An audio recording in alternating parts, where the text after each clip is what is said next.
আসসালামু আলাইকুম। সুপ্রিয় বিসিএস ভাইবা প্রার্থীগণ, ইউজুয়ালি বিসিএস ভাইবা বোর্ডে, এটা শুধু বিসিএসের ভাইবা বোর্ডে না, যে কোনো চাকরির ভাইবা বোর্ডে বিজ্ঞ বোর্ড সদস্যের পক্ষ থেকে সংশ্লিষ্ট প্রার্থীকে একটি প্রশ্ন করা হয় যে ইন্ট্রোডিউস ইয়োরসেলফ, অর্থাৎ আপনার সম্পর্কে আমাদেরকে জানান বা আপনার পরিচয় দিন। এই প্রশ্নটি বিভিন্ন রকম হতে পারে, যে describe yourself, late us know about yourself বা ইন্ট্রোডিউস ইয়োরসেলফ। তো এই প্রশ্নের উত্তর আসলে কতটুকু হবে, এছাড়াও এই প্রশ্নের সাথে আরও কোনো প্রশ্ন যুক্ত করে কিনা ভাইবা বোর্ডে। ভাইবা বোর্ডে আপনাকে যে প্রশ্নটি করবে সে প্রশ্নটি আগে মনোযোগ সহকারে শুনতে হবে, সে প্রশ্নটির অর্থটা বুঝতে হবে, তারপরে আপনি আনসার দিবেন। এখন আপনাকে জিজ্ঞাসা করা হলো বা আপনাকে বলা হলো ইন্ট্রোডিউস ইয়োরসেলফ ইন শর্ট, এটা একটা প্রশ্ন হতে পারে। Introduce yourself in very short, এটি আরেকটা প্রশ্ন। ইন্ট্রোডিউস ইয়োরসেলফ ইন ডিটেলস, এটি আরেকটা প্রশ্ন। Introduce yourself and mention your academic background, your hobbies, etcetera. এখন আমরা যারা ভাইবা প্রার্থী প্রশ্নটি ঠিকমতো না শুনে উত্তর দিয়ে বসি, যে আমাকে সংক্ষেপে উত্তর দিতে বলছে, নাকি খুব সংক্ষেপে উত্তর দিতে বলছে, নাকি বিস্তারিত উত্তর দিতে বলছে, নাকি আমাকে আমার নিজের পরিচয় দেওয়ার সাথে সাথে আমার একাডেমিক ব্যাকগ্রাউন্ড, আমার যে হবিজ অর্থাৎ আমার যে প্রিয় শখগুলো আছে, এবং একই সাথে অনেক সময় জিজ্ঞাসা করতে পারে যে আপনি লেজার টাইমে কি করেন, এগুলো কিন্তু আমাকে এক প্রশ্নের মধ্যে উত্তর দিতে হবে। এই প্রশ্নটি করে বসে। মুশকিলটা হলো এই প্রশ্নটি অনেকে না বুঝে উত্তর দিয়ে বসে, যাতে করে ভাইবা বোর্ড অনেক সময় বিব্রত হয় বা বিরক্ত হয় এবং তার নম্বর কমিয়ে দেয়।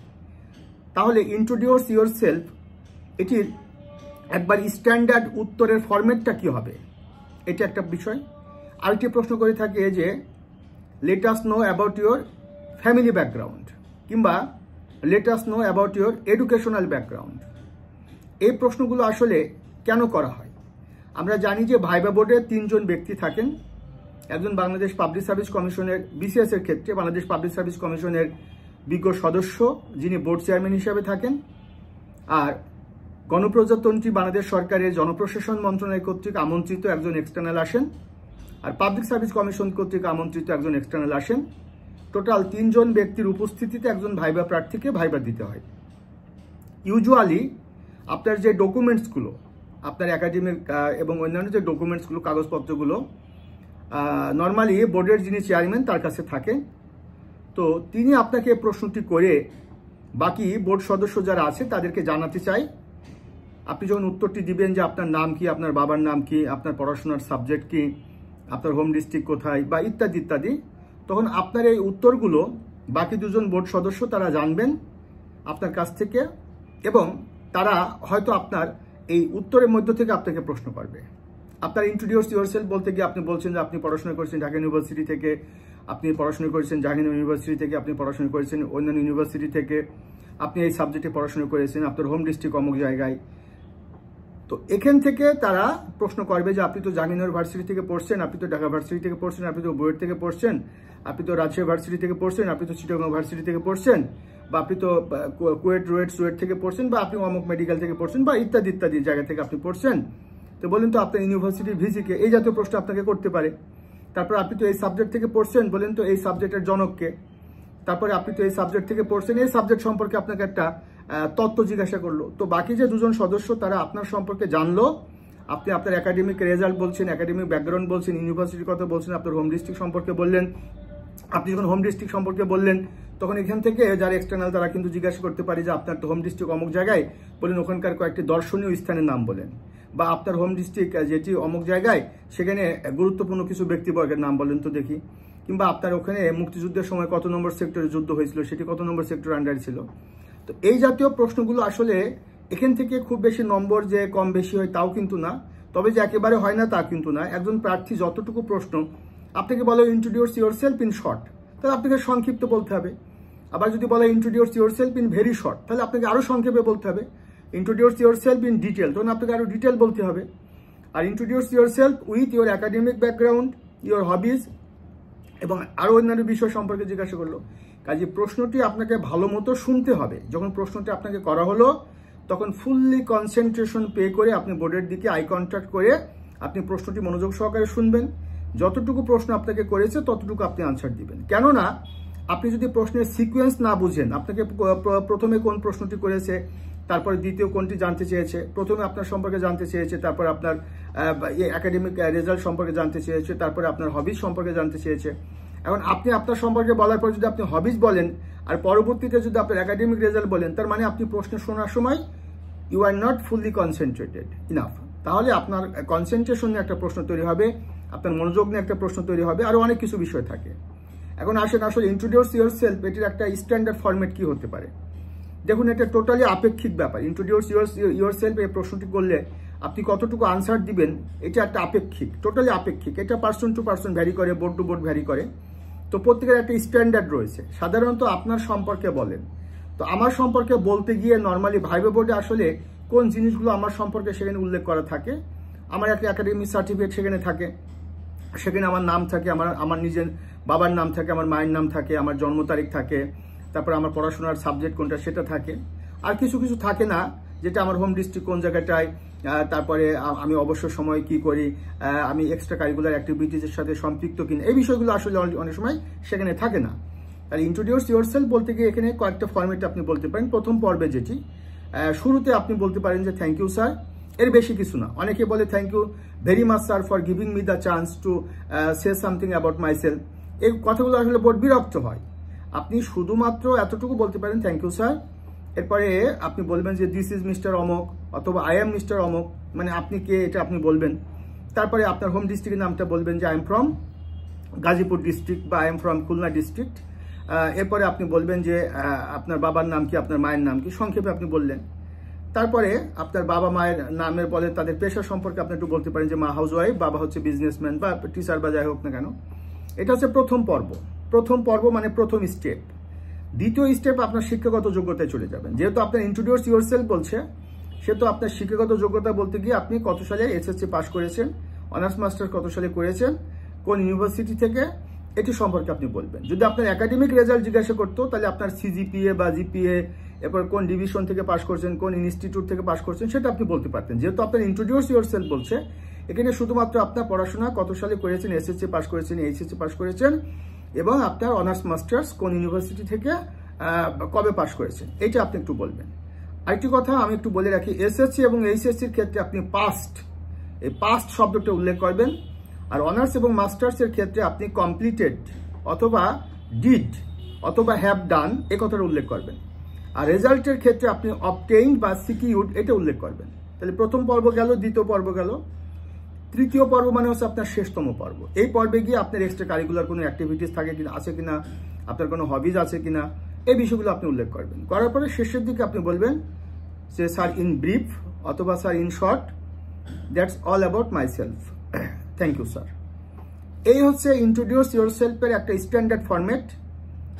আমি আবারও বলছি, আমার এই ফরম্যাটটা যে আপনাকে রিসিভ করতে হবে, অ্যাকসেপ্ট করতে হবে, এটা ফলো করতে হবে, আমি আপনাকে সেটি বলছি না। বাট আমি বিশেষ পরীক্ষার স্টুডেন্টদেরকে দীর্ঘদিন যাবৎ পড়াচ্ছি, তাদেরকে এভাবেই পড়াই আমার ভাইবা ক্লাসে, তাদেরকে এতটুকু উপদেশ দিই, এর বেশি তোমার বলার দরকার নেই।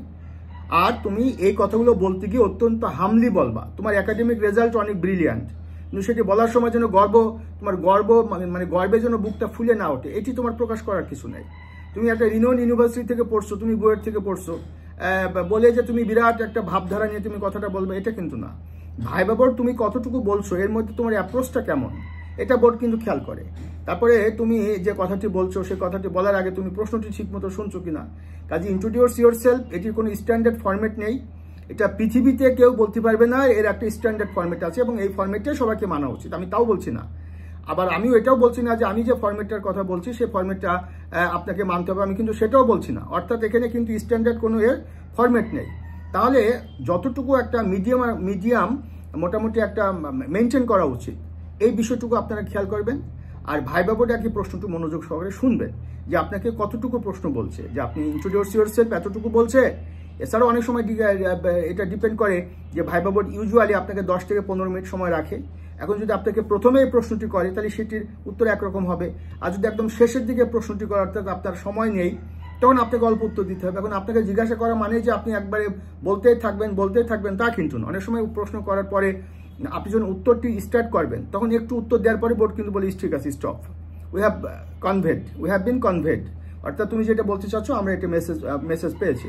এখন আপনাকে যদি বলি স্টপ বা প্লিজ স্টপ, যে ওকে অলরাইট, আপনি আবার বলতে শুরু করলেন, আপনাকে থামিয়ে দেওয়া হয়েছে, আপনি বলতে শুরু করলেন। সো আপনাকে কিন্তু ভাইবা বোর্ডে অনেক ম্যানার আছে, আমি বাংলাদেশ পাবলিক সার্ভিস কমিশনের একাধিক বিজ্ঞ সদস্যের সাথে কাজ করেছি, তাদের সাহচর্যে আমি অনেক কিছু শিখেছি। সরকারি অনেক সচিব পর্যায়ের অনেক অফিসারের সাথে আমি কাজ করেছি, যারা বিসিএস এর ভাইবা বোর্ডে যারা থাকেন তাদের কাছ থেকে আমি এগুলো শুনেছি যে ভাইবা বোর্ডকে কখনো কোনোভাবে আপনি বিব্রত করতে পারবেন না, বিরক্ত করতে পারবেন না। আপনি তাদের প্রতি আনুগত্য প্রকাশ করবেন, তাদের প্রতি সম্মান দেখাবেন, তারা যতটুকু জানতে চাচ্ছেন ততটুকু আপনি বলবেন। আপনার বাড়তি বলতে গেলে আপনার বিপদে পড়বেন, কমতি বললে আপনি বিপদে পড়বেন। কাজেই আপনাদের জন্য আমার যে মেসেজটি ইন্ট্রোডিউস ইয়োরসেলফ কিংবা ডিসক্রাইব ইয়োরসেলফ কিংবা let us know about your educational background, যে প্রশ্নটি করুক না কেন, আগে প্রশ্নটি আপনার চোখ, কান, মুখ সব কিছু দিয়ে ভাইবা বোর্ডের প্রতি আই কন্ট্যাক্ট করে সম্পূর্ণরূপে মনোযোগ সহকারে আপনি প্রশ্নটি শুনবেন। অর্থাৎ উত্তর দেওয়ার আগে ভাইবা বোর্ড যেন বোঝে যে আপনি একজন মনোযোগী শ্রোতা। আপনি যদি মনোযোগী শ্রোতা না হন তাহলে আপনি কিন্তু একজন পরিপক্ক বক্তা কিন্তু হতে পারবেন না। অর্থাৎ আপনাকে বোর্ডে প্রকাশ করতে হবে যে আপনি একজন বিনয়ী ব্যক্তি, আপনি একজন মেধাবী ব্যক্তি, আপনি একজন অনুগত ব্যক্তি, আপনি একজন বিশ্বস্ত ব্যক্তি, আপনি একজন দায়িত্বশীল ব্যক্তি, আপনি কথা মনোযোগ সহকারে শোনেন, আপনি একজন ডিসি হলেন, আপনি একজন এসপি হলেন, আপনি হাই কমিশনের অ্যাম্বাসেডর হলেন, আপনার সামনে অনেকে বিভিন্ন বিষয়ে কথা বলবে, আপনি সেই কথাটা তাদেরকে না শুনে আপনি রিয়াক্ট করলেন। আগে আপনাকে মনোযোগ সহকারে কথাটা শুনতে হবে যে তারা যে কমপ্লেইনটা আপনার করছে, আপনার সামনে বিভিন্ন বিষয় নিয়ে বিভিন্ন বিষয়ে তারা একটা স্টেটমেন্ট দিচ্ছে, সেটা you have to be concentrated. এটি আপনাকে ভাইবা বোর্ডে প্রমাণ করতে হবে। এই বিষয়গুলো আপনি মাথায় রাখবেন। ভাইবা বোর্ডে 10 মিনিট বা 15 মিনিটে যে প্রশ্নগুলো করে প্রতিটি প্রশ্ন you have to take seriously. আপনি এটিকে কোনো হালকাভাবে নেওয়ার কোনো সুযোগ নেই, তাহলে কিন্তু আপনি পাস করতে পারবেন না। প্রতিটি প্রশ্নই আপনার নাম কি এটাও যদি আপনাকে জিজ্ঞাসা করা হয় তাও এটি খুব সিরিয়াসলি নিয়ে এক অত্যন্ত বিনয়ের সাথে পরিপূর্ণ একটা আনসার দিতে হবে। আমি এটি নিয়ে অনেক কথা বলেছি, এই কথাগুলো আমি আমার ভাইবা ক্লাসে আমার স্টুডেন্টদেরকে প্র্যাকটিস করাই, আপনাদেরকেও আমি বলছি। এই কারণে আমার ভাইবা ক্লাসে যারা পড়ে তাদের সাকসেস হারটা বেশি। কেন বেশি? কারণ তারা অনেক কিছু জানতে পারে, অনেকে অনেক কিছু জানে, অনেক রিনোন ইউনিভার্সিটি অনেক ব্রিলিয়ান্ট রেজাল্ট আপনাদের অনেক ক্ষেত্রে হতে পারে, কিন্তু ভাইবা বোর্ডে নিজেকে ফেস করবার জন্য আপনাকে অনেক কিছু কিন্তু শিখতে হবে।